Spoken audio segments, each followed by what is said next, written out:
Rejoice always. Again, I say rejoice. In 1993, my Jesuit community threw a party for our clergy friends. It was the anniversary of the suppression of the Society of Jesus in 1773. Our friends were, of course, confused. Why celebrate such a painful moment in our history?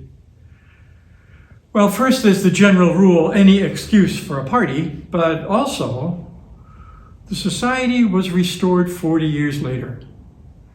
And so this party was really the beginning of the preparation for that much greater feast. It was a reminder to us to live in trust and hope, always rejoicing in the Lord's fidelity in good times and in bad. Not so different from the experience of the Christians at Philippi, to whom this letter is addressed.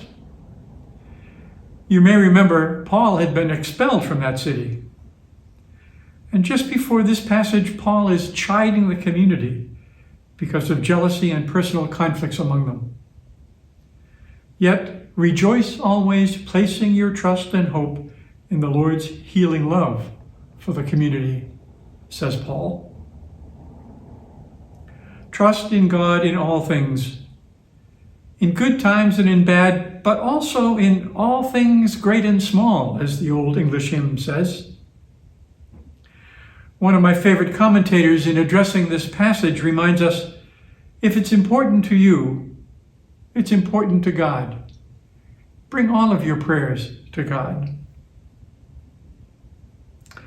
We have much to celebrate, not only in hope in the future, but in our current experience of God in our lives. Paul says that the kindness lived out among the Philippians should be known to all, should be celebrated. Too often, I think we focus on our failings, but I suggest we find God more in our successes. Ignoring them is not humility, but perhaps a lack of gratitude. The music chosen for this passage is Gaudete, rejoice.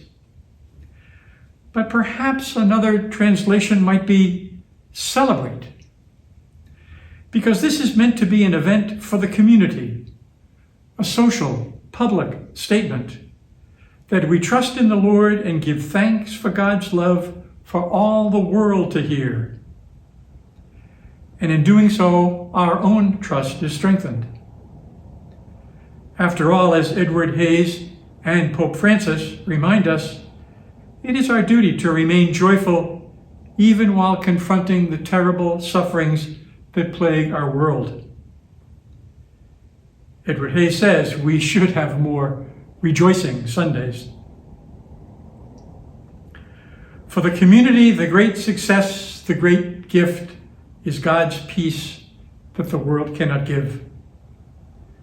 God's peace allows us to live as brothers and sisters of Jesus, as the body of Christ, even in the midst of our world's war and chaos. Surely a reason to celebrate.